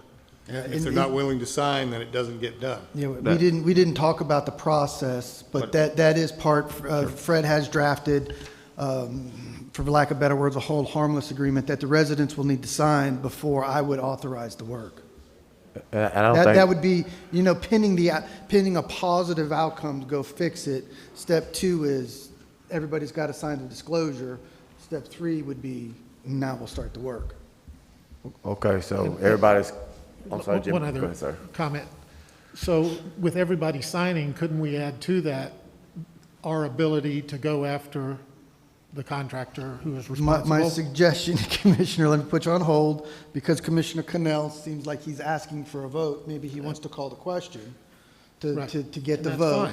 And then pending that outcome, I'll either the vote will be positive and the road set, or if that is a negative outcome, I'll have a couple suggestions on how to move forward with potentially another way to consider the item. Okay. So, yeah, I think you can, because we're still on the same matter, and then I think Commissioner Cannell is pushing for a vote as is, so I think pending that outcome, we come back and modify the direction that you would give me. Well, I guess maybe, if I'm seeing this correctly, maybe 2 votes, one to vote, to go ahead and do the work, and then come back and vote to ask whoever we need to pursue legal actions into contractor, but we've already approved the work and do it and get it underway, but then ask the HOA for the authority to, I guess, sue the developer contractor or whatever I guess I'm understanding we need to do. But that way, even if we don't get that approval, the work still gets done, but make it 2 separate motions. No, here's I think the amendment that Commissioner Roebuck was going to put on the table would be to approve the authority of the city manager to spend up to $200,000, and the city manager would be authorized to spend that once the HOA signs a transfer to the city. So then I would ask Fred the question, would it be okay then with that motion for Fred to draft the legal work, for me to authorize to sign it, and then that will speed it up so the matter doesn't come back to the commission? Yeah, that would be fine. So I mean, that would be. I have the so document I can add, and I think sense that's- that we want to add the assignment of That's where you were rights. headed, I think, Commissioner Roebuck. So that, my inclination was, that was the motion that Commissioner Roebuck was going to be asked to this, was approve the city manager up to 250,000 pending the HOA signing over the legal rights to the city. Well, that's my concern, is the HOA may not, And so that's why you said call for the vote. yes. So my suggestion would be to call the question and vote on it, see what the outcome of that is, and if that's negative, then I would suggest that the city come back and put the modified motion, which is the second best thing, on the table. Well, why couldn't we have two motions? One go ahead to approve it? Because you can't vote on two motions at once. So No. Once Have it it's a- two different motions. Once it's approved, it's approved. You can't go back and unapprove it then. Right. The HOA is going to sign over if we are going to do work regardless of what they say, because they can keep the rights, and they can go sue and keep the money. So Commissioner Cornell, are you concerned that the HOA won't sign the agreement? I don't have any idea what they're gonna do. I mean, I don't, John. Like I said, my discussions with them have not been positive. I don't know what their stance are gonna be. My guess is they're probably gonna somewhat lawyer up and see by them signing that if it's going to implement them at all, in any type of legal responsibilities, what have you, and how long this drags on. And we still have this stormwater issue, and, we're just past, just barely, the major hurricane season. And I mean, how long would we're gonna drag this on, waiting to see if we can possibly sue some contractors that we don't know exist or don't exist anymore? So Fred, if we submit this to the HOA, they really have no legal responsibility other than to say, Leesburg, if you want to go pursue, you can pursue. There's no liability on the HOA. And I'm just trying to clear so we don't get into the legal thinking what happens if. So are we just saying to the HOA, give us your right to sue, go out to the contractor. If we're successful, we get our $250 back. If not, we just pay $250 and eat the legal costs. Yeah, I mean, that's essentially it. I don't see why the HOA wouldn't sign, because they're not losing anything by doing that. They're not obligating themselves to anything by doing that. They're not accepting any responsibility. So the only reason they wouldn't sign it is just to be cantankerous. And I would imagine if all these people who are being impacted show up at the HOA meeting like they did tonight and push that you need to sign this so we can get this work done, that would be helpful. So I know you can't predict the HOA in time frame, but Fred, how long do you think for them to read your document from a legal side? The Commissioner Cornell said they'll probably get a lawyer to review it. I mean, are you 2 weeks? Yeah, it shouldn't take any longer than that. I think, if I remember right, it's a one-page document. If I had an assignment of rights, it'll I can probably read push that one. to 2 pages, but I mean, it's not a 100-page thing. It's just a very simple release. Okay. These HOA, I'm sure it's run by a professional HOA management company. Would that be? Yeah, I mean, this is not the first assignment that they've ever seen. I share Commissioner Cannell's concerns with the HOA. I do. I would encourage the commission you've got a motion on the table. I would vote on that. And if that motion fails, then I would come right back with the motion that approves up to $250 for the city manager to spend it, contingent on the HOA. That's the two steps I think Commissioner Cannell's looking for. But you got a motion on the table. And the motion is? To approve as is. As is. Authorize city manager up to $250 to fix it. Okay.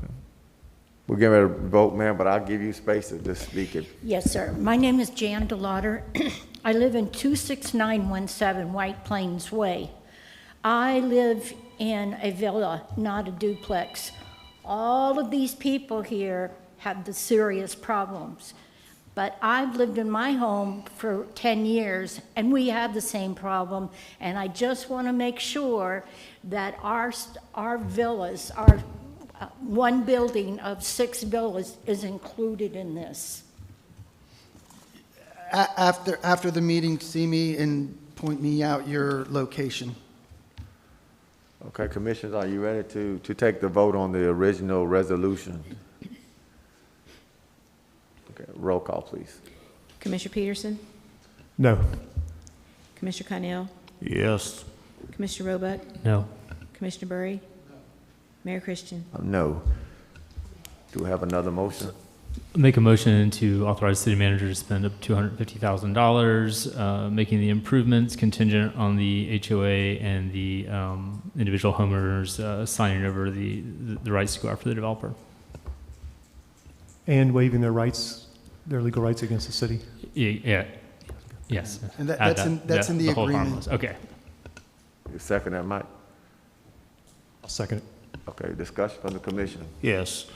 Are we attaching a time frame to this? And are we coming back to commission for a reevaluation if the HOA, for whatever reason, decides not to sign? Yeah, Commissioner, what I'll do is, tomorrow, I'll get the information out, I'll reach out to the HOA, get that document before them.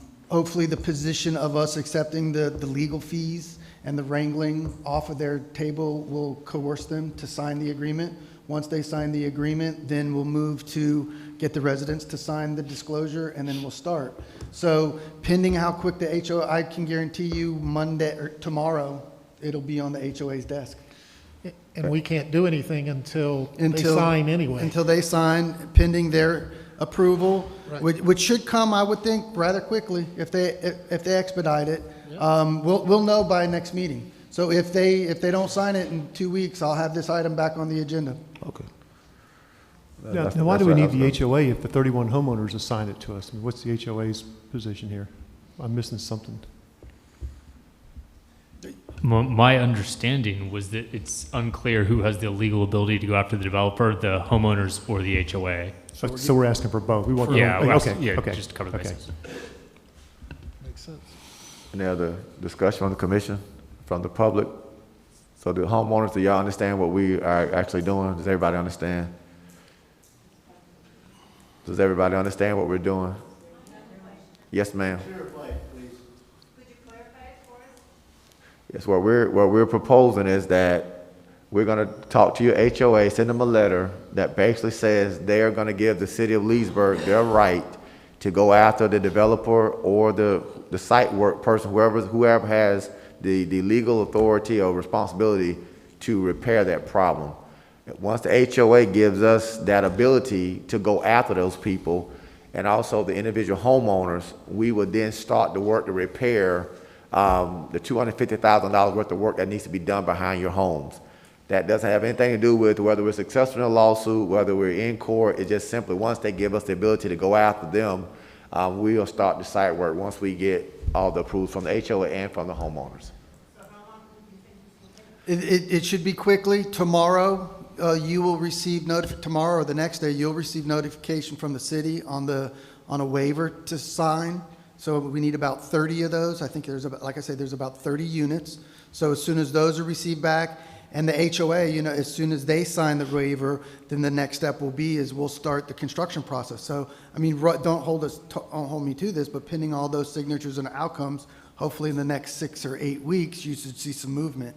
Okay, but in the waiver that the HOA and that the homeowner has to sign, it will indicate in there that it is related to the stormwater accumulation in the backside of these lots. Is that right? I don't think, Because I haven't read the waiver here recently. Fred could probably hand up, but basically the waiver is going to be an omission that this is not a city issue, that the city's Right. fixing this. But my that you're concern granting is- permission to the city to enter your property, and that you waive all legal rights to find the city liable for this issue. Oh. That's what the document that you'll sign That's says. right, as long as The it's just document that the- issue. That's the issue. Because I can see the CDD, or I could see the HOA saying they're not going to sign it, because it looks like we're giving up all rights to suing on other issues. I think if the HOA doesn't sign this, they're being Okay. extremely unreasonable, and your next step should be calling the HOA president, encouraging the HOA to sign this document so your water can get fixed. Excuse me, what's your name, ma'am? I'm sorry, what's your name? Linda Lambert. Thank you. Thank you. You know, I think your hope was that you were going to walk out of here tonight with it being fixed, but you're 3/4 of the way there. What the council and this, I'm foreseeing that you're going to get a favorable vote here, but essentially the council is agreeing that we need to fix your problem. We're putting out $250,000, so give us the right to go cover the public's money and let us decide whether we want to spend the legal fees or not. They're totally releasing Arlington Ridge from any cost, so the HOA should approve this. And in the event the HOA doesn't approve it. While protecting the public's money, so. We'll be back here in 2 weeks to discuss it again. A little bit of a hybrid, but I think it's a totally reasonable approach to getting this fixed. So does everybody understand what we're trying to do? We're trying to fix a problem, trying to cover the cost, and do it as fast as possible. I want to say to Al, I didn't know the financial that you're going to get it from the stormwater and the building department reserves. Yeah, a mix. Okay. So I'll get with, but that was how I wrote it up. Thank you, sir. Any other comments from the commission? Okay, roll call. Please, I'm sorry, you had something, Commissioner? We're going to talk about it here shortly, the CARES Recovery Act money. Any way to allocate? Not a chance. Okay, I had to ask. I know. Roll call, please. Commissioner Connell? Yes. Commissioner Roebuck? Yes. Commissioner Berry? Yes. Commissioner Peterson? Yes. Mayor Christian? Yes. Thank you all for coming.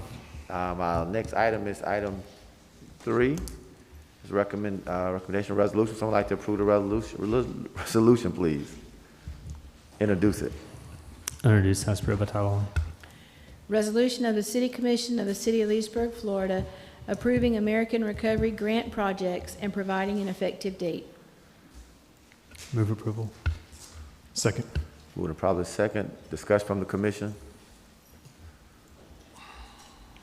I don't have it in front of me. Is this the one where we're approving, allocating the money to the various funds? Various projects? Yeah, projects. Yes, yes. And so, and just for argument's sake, I provided I dug up the wrong transmittal. I provided a quick outline in the resolution that had the recommended projects.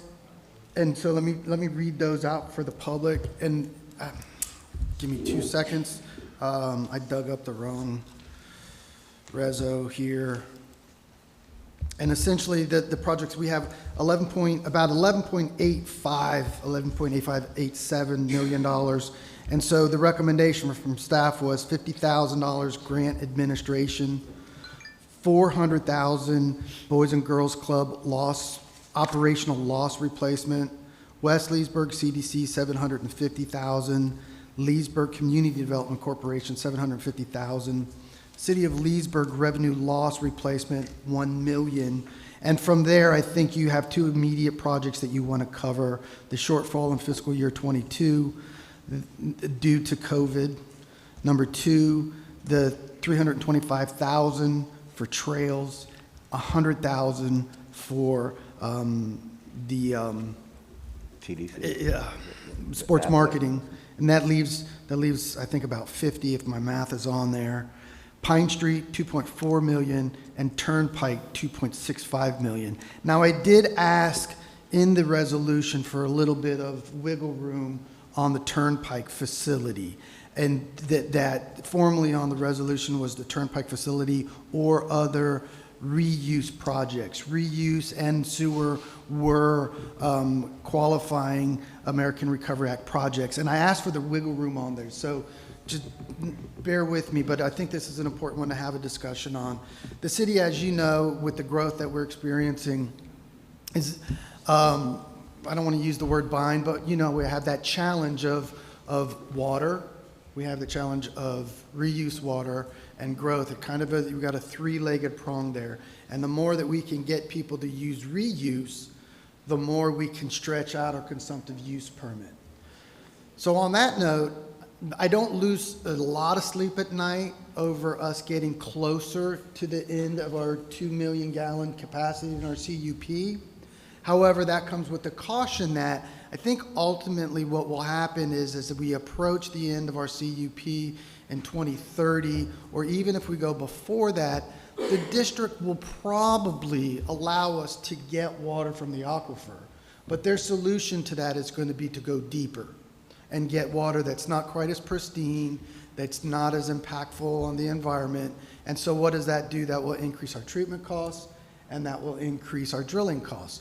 So what would be like a $500,000 well to get X million gallons is going to end up being a $2 million well. So those have impacts, which still come back to us looking at any way that we can stretch out and not get CUP water in reuse pipes is going to make us a conservator of water, and that's a beneficial for us environmentally as well as financially. The biggest place right now that we have an opportunity to bring in reuse water is through a partnership with Catrali. Catrali discharges anywhere between 200 and 1 million gallons a day based on whether they're actually juicing or not. But Catrali is pretty close to some internal discussions that we've had of entering into an agreement with us whereby we get about 200,000 gallons of water for 6 days out of the 7-day week for 365. So long story short, that's equivalent to stretching out about another 5,000 units in our CUP under the additional CUP. To do that, we might have about a $3 million project where we need to adjust the headworks to where we can accept effluent and put it in our system easily without absorbing our sewer capacity. So it's a big, long wheel, but this would be a perfect project for American Recovery Acts. It's one that I asked for a little bit of wiggle room because based on some time frames, I would go, okay, let's do the deal with the reuse versus let's go put this money towards the sewer plant expansion. Both I think you're going to end up having to do, definitely the sewer plant expansion, and probably another 60 to 90 days will tell on where you go with reuse. But I also think you need to nail down where you're going to spend this money so that we have a roadmap. So with that being said, our recommendation is the grant administration, $50,000, Boys and Girls Club, $400,000, West Leesburg CDC, $750,000, Leesburg CDC, $750,000, $1 million for recovery for revenue loss in general for the city of Leesburg, $2.4 million for Pine Street, and the Turnpike facility, $6.5 million. Now to continue, Commissioner Cannell asked for some other potential projects. In the transmittal, I put a couple of other ideas on there. I think we picked out the best ones for you for a multitude of reasons, primarily because A, they target specifically the American Recovery Act, and or they were on the books. So these were the kind of the next projects in the hopper. Some other considerations I put in there, I can't remember them off the top of my head, and again, here's the agenda transmittal memo. I think we pointed out other water projects, other sewer projects, other reuse projects. To tell you right now, if you said take $11.8 million and put it all to water, wastewater reuse, we could spend it for you and still have a big need for those type of projects. And then you also had requests from some of our community groups, such as Marie Stefanovich asked for some additional funding for Arts Club, which is a qualifier. A partnership in the chamber as well also had losses. So those may be other considerations you want to do. And I'll be direct in my comments here. I think if you do that, the place where I would peel back some money would be twofold. I would peel it back from the Boys and Girls Club, and or I would peel, to my chagrin, some of the money from the Turnpike or reuse projects if you want to spend some other money. I think the Pine Street project and I think the CDBG or the CDC monies is a project you want to leave that money there.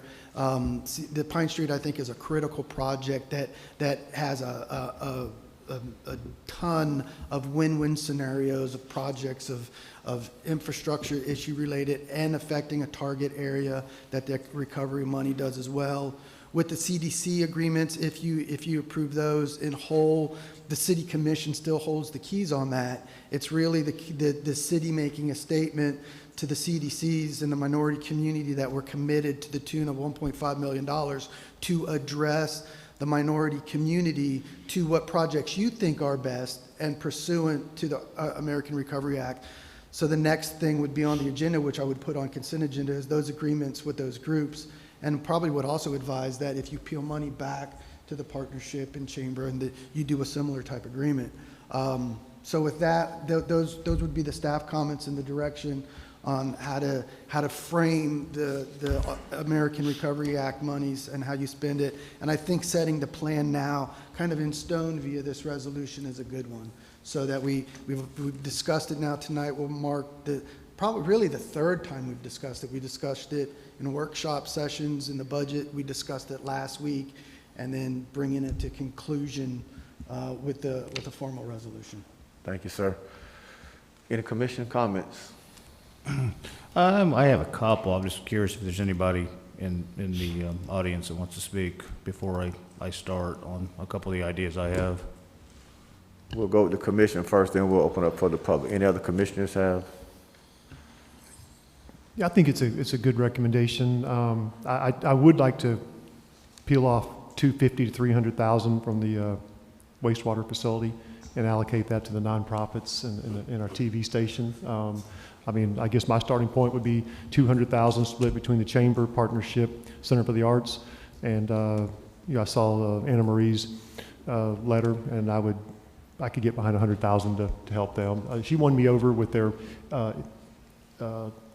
education initiatives on the TV that they've done in the past, and they want to do going forward. And I feel like that kind of won me over that it falls under the CARES Recovery Act. So, and I think that helps spread the wealth, you know, around the city a little bit better. You know, the three nonprofits benefit our entire city, and the entire community and county benefits from our TV station. Thank you, sir. How much was that, Commissioner Peterson? 200,000. I said, yeah, 300 total, 200 to the three nonprofits and 100 to the TV station. Okay, so 300,000 from the turnpike. So taking 300 off the stormwater, or the wastewater facility. And that's from the 6.5 to the 6.2. So just peeling it down back to 6.2. And in my, you know, from the first time I saw this, I just was trying to find ways to better spread a little bit more money around the city. And I've talked to Al quite a bit. I've learned more about how, you know, the direction, how the money should be spent, because I had some other ideas, but Al kind of pulled me back in from some of those. But I think this is a fair compromise. These nonprofits were hurt. They don't need to prove it up to me. They've all served our community well for years. I would give them the money. I don't, you know, they can spend it, put it in reserves. I respect all three organizations. And Anna Marie's won me over on the TV station after our rough start. Commissioner Roebuck. Sure. So, I'd throw 50 to the Arts Center, 50 to the Chamber, 50 to the Partnership. I think the TV station does a great job, but are appropriately funded. You know, we went from 75 to 150 a year, three years ago, probably 3 years ago at this point. And I think they've done a good job with that money, but I think that's the right number. I'd actually take those from the Boys and Girls Club. I looked at it, and even with that being said, I still want actual documentation for revenue loss, which is not what they provided. What they provided was, here's what our budget is. If we added 100 kids but no new revenue, here's how much extra it would cost us. That's not COVID loss. I don't doubt that it would be great to have 100 extra kids, and they deserve some funding. And then they multiplied it by 2 for 2 years. So I think even under that scenario, it's about double kind of what a reasonable number is. So for me, I'd want to throw that number back down to 200, and that be a provisional until we get some documentation on revenue loss due to COVID. I just want to be sure I'm clear. I followed all that till the end. You said 50 to each group, the three groups, but then you said 200 total. So would you support 50 to the TV station? Yeah, as long as it doesn't come off the wastewater, I'd probably get behind that. But I think it's important we keep that number for the wastewater, because it's gonna, I don't know, what's the total number gonna be? Wastewater expansion is probably going to be in the neighborhood of 30 million. Yeah. And reuse project, Accepting Catrali water is going to be in the neighborhood of 3 million.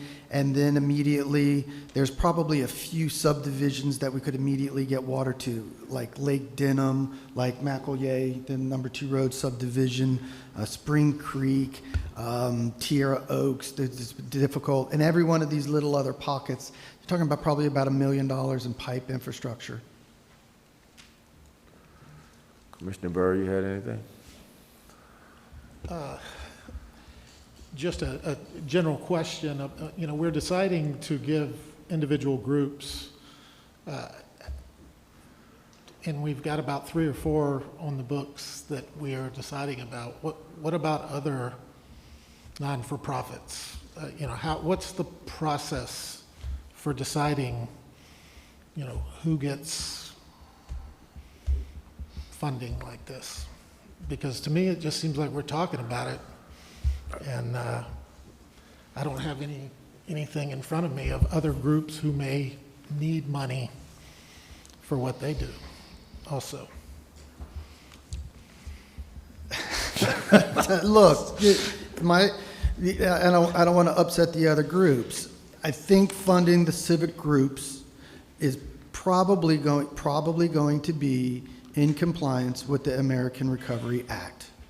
The partnership, the Art Center, and the Chamber can all show a loss due to COVID, which will entitle them to be a recipient of these monies.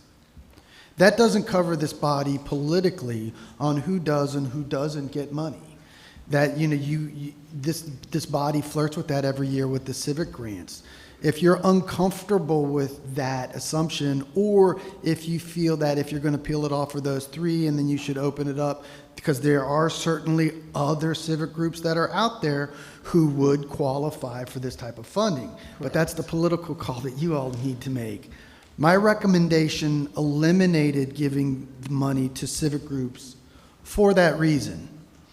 And so the recommendation that was structured comes from my office, which says, keep it in a spot where you don't stir that pot and make some folks happy and make some folks unhappy.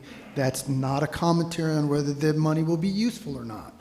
That's a political comment that I think this is where the city could best use it, where it's easily transferable and where it can have an impact. And so that's, you know, so the big 3 in that group, you know, and so the explanation there was Boys and Girls Club is another group that takes care of kids who are minority kids who the federal government says affected the most by COVID, and they have a loss. We just built a new facility for them. This assures that they have good operation in that new facility. The city, obviously, we have a loss, according to the federal government. And then the CDC, the 2 CDCs, again, another direct implementation to a community, a body that's affected the most. Then a project that does the same, that has a number of those things. And then the sewer treatment plant project, which is definitely in the envelope. So those projects, in my opinion, does spread the money around to the entire community with a minor emphasis on the minority community. And that minor emphasis, I don't know if you add the numbers together, however you want to split it, but that's, you know, 4 million. And I wouldn't put Pine Street that is a minority project. I think that's a community project. It does have a minority impact because of its location, because on one end is minority, on the other is the hospital. So I think that's just a great project. So I'd say you got $3 or $4 million of that project, if you include project Pine Street, that goes to the minority community, and the minority community is 30% of Leesburg, and actually probably a little more if we include, you know, we got African Americans, we got Hispanics, we got all that. So now the number's probably closer to 35%. So we just did the number, and that's how you've spent the American Recovery Grant money. So not to belabor the point, the recommendation was thought out. The recommendation tried to avoid pitfalls for the commission of please some and don't please others while affecting all the projects. Now, having said that, if there is a shift of funds, the places that I would point to would be the Boys and Girls Club, to peel that back a little bit, and first, and then the sewer plant second. And respect, and again, I work for you all, so obviously wherever you go within those parameters, you know, I respect and understand this dynamics. And So just piggybacking off of Commissioner Roebuck's comments, rather than take 200 from Boys and Girls Club, what if we did the 200 that we just said, 50,000 each, and then take 100 out of Boys and Girls Club and 100 out of the wastewater? 100,000 out of 6.5 is nothing. And, you know, that'd be my final thoughts. So I'm just reallocating $200,000. Are you okay Just to comment on the nonprofits, because I think it's a really good question, and I don't have a strong feeling on this, but to give some historical perspective as to why we kind of always talk about the same ones, because John and I were the only two that were here, so we could do something entirely different now. That was an old commission.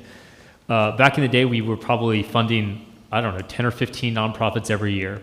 And when the budgets were tight, we said, you know, this has gotten a little bit excessive. We're funding lots of different people, you know, especially when we're talking about what departments are we going to fund. That was one place we looked. And the framework we looked at the time was what nonprofits kind of directly support what the city is doing. And at the time, we came up with the list of, and the ones you see on there, well, you know, the partnership does all the events that the city would have to do otherwise. The arts, we actually used to fund specifically the art festival because that was an event that kind of the city would have to do if they didn't otherwise. And the chamber kind of was very specifically focused on Leesburg businesses. And then there were some others, and we kind of use that framework. Now, that doesn't mean that there aren't other nonprofits that need to fit that, and maybe that's the discussion we need to have. But that was the framework that we looked at. There were some that did really good work, but it was so far outside of what maybe a city would look at that, you know, that they got cut. And what happened, Mr. Burr, is that when you bring any nonprofit in, it's going to be my group is better than your group. Then you get a group of the community that says, yeah, but I don't ever go to your event. This is my event. So we were caught between which nonprofit is better than the other nonprofit. So I think that's what Commissioner Roebuck says, well, what do you do to support Leesburg? Well, you know, I got the arts festival. Well, if you don't do it, then we got to do it. And we don't want to do it, so we'll fund that. So I think we threw Miller Patch in because we started saying, oh, we like the theater. We want to support. So I think that's why we kind of narrowed down. But the moment we open it up, you're going to get groups that just started. This group been here 10 years, and why are you supporting them? I'm just started. So I give money to a new group that may not be here in 6 months. So politically, I think we just kind of we wanted to step out and don't pit nonprofits against each other. So I think that's why we got that list and we narrowed it down. And I don't think we added, maybe the band came a few years later and said, hey, we need help. And we helped them go to a parade or something. But that's kind of why we narrowed it and kept it kind of tight, because once you open it up, it becomes the Pandora box. I mean, I do feel pretty strongly some of this money needs to be earmarked towards our civic organizations. Even if we don't name them tonight, we should put something away. They can come back with a presentation of how much they would like to have and what they're going to do with it. We make a decision. But I think some of it should be earmarked towards our civic organizations tonight, even though we may not pick who that's going to, and let them come back to us with ideas. Then if that's the consensus here that everybody's concerned, we're going to have too many people wanting it and too many fingers pointing. Let them make their case on why they should be one of the ones selected. But I think we should put some money away towards them. I guess I'd like to end this discussion on these numbers tonight. So I would just reiterate, I'd like to just stay by the 200,000, as I said earlier, 50,000 per group. I would support giving it to them. I think they've all proved themselves. I can look at numbers all day long. They were impacted by COVID. I don't have to look at their numbers to know that. And I'd like to just go ahead and close the books on this. I'd like to do 3. I didn't hear that. I'm sorry. I would like to do 3. Be my suggestion. 300,000. I think he's not knocking out the TV station, if I'm hearing him right. So you're saying, so you would go 300,000 total, take it out of the sewer plant, 200 to the civic organizations divided by 3, and 100 for Lakefront. I think that's where you I think he's saying, I think he's saying. Support that. I'd like to see us put 300,000 aside And Lakefront is in the mix for some of that, but that 300,000, we're not awarding tonight until we actually hear what they actually want to do with it. Right. And as far as that goes, as far as pulling it, maybe 200,000 from the wastewater and 100,000 from the Boy and Girl Scout. I think that's a good idea to let people put proposals for. I would just say to maybe make it a little easier, we put we'd say that you got to be a nonprofit in existence for X number of years. That'll maybe at least. Yeah, you're going to have to be a nonprofit that was affected by COVID and during those specific dates, which is going to be March 2020 through August 21. So that's how there's that. And I'd even go further. Like if you had to been doing work in Leesburg for at least 5 years, just to try to minimize how many applications we get. I guess that's what I'm trying to avoid. It's going to get complicated. I mean, this is going to be tough on staff. We're going to be here debating this for hours, the next couple meetings. I would fully agree with Commissioner Roebuck. We need to put some stipulations together on who can apply for this, not just anybody that goes down and gets a 501c tomorrow. Now they want money. They have to have showed an establishment in Leesburg and maybe what they've done for the city with at least a 5-year or something like that. I would agree with that. So Commissioner Cornell, you want to set aside like 300,000, but you don't want to earmark it to any group tonight? Or are you okay with earmarking a portion of it and then maybe keeping a portion for other groups to apply? Mayor, I'm open to that also. I am open to that. What I heard, the reason I made that motion is I heard that, maybe, we weren't quite ready to name, some civic organizations tonight that we might want to give this to, but, if the commission wants to go that direction and go ahead and award some of that money to some of the groups that I believe we have represented here tonight, I'm perfectly fine with that also. Okay. So what about approving obviously I like your 300 number. What about approving the 200 divided, 50,000 divided, between the 4 groups we discussed, and then setting the other 100 aside, to be determined at a later date for other groups? You okay with that, Commissioner Cornell? Yes, I can go along with that. Commissioner Roebuck, you good with that? You make that motion. Commissioner Peterson? I'll make a motion that we are going to take 100,000 deduction from Boys and Girls Club, 200,000 deduction from the wastewater facility, for a total of 300,000. We're going to take 200,000 of that money and allocate it evenly between the Leesburg Chamber, Center for the Arts, Leesburg Partnership, Lakefront TV, and hold $100,000 back for other nonprofit civic groups to be determined at a later date. And require them to enter in an agreement with the city to spending the funding to make sure for the American Recovery Act. So, okay. Yeah. A second. Second.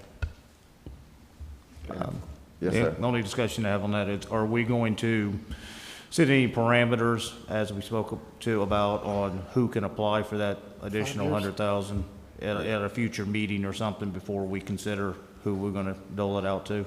You can put that something together for us? Yes, you'll need to, and we'll model it after how we did the CARES Act. We'll put together a criteria and an application package. We'll bring that package to the commission for your imprimatur, and pending your approval, then we'll advertise it. We'll collect all the applications. We'll bring all the applications back to you, and you guys will get to pick how you want to spend the $100,000. Okay. Okay, everybody good? Roll call, please. Commissioner Roebuck? Yes. Commissioner Bury? Yes. Commissioner Peterson? Yes. Commissioner Connell? Yes. Mayor Christian? Abstain. Okay, so we're moving Hey, into... so Andy, before the mayor signs that, we need to modify the reso. I'll work with you tomorrow. Okay. City attorney items, Nothing tonight, Mayor. city manager items. Nothing for you this evening? Roll call, please. Commissioner Roebuck? Nothing tonight. Commissioner Connell? No. Commissioner Peterson? Nothing tonight. Commissioner Bury? Nothing tonight. Mayor Christian. I want to thank Commissioner Cornell for bringing that issue, Arlington Ridge, to the commission. I know it was very dear to him, and I just want to commend him on fighting for his district and those residents in Arlington Ridge and for the entire city. I believe anybody who's having a flooding issue should be able to come to the city. Whether they got a new house or old house, no one should have to deal with flooding. And it was a healthy debate, healthy discussion that we protect the city, but we also take care of our residents. So I want to commend the commission on a very productive discussion on tonight. Thank you all for coming tonight and to our nonprofits. I see Joni. Anything you want to say tonight, Joni? That's all I have.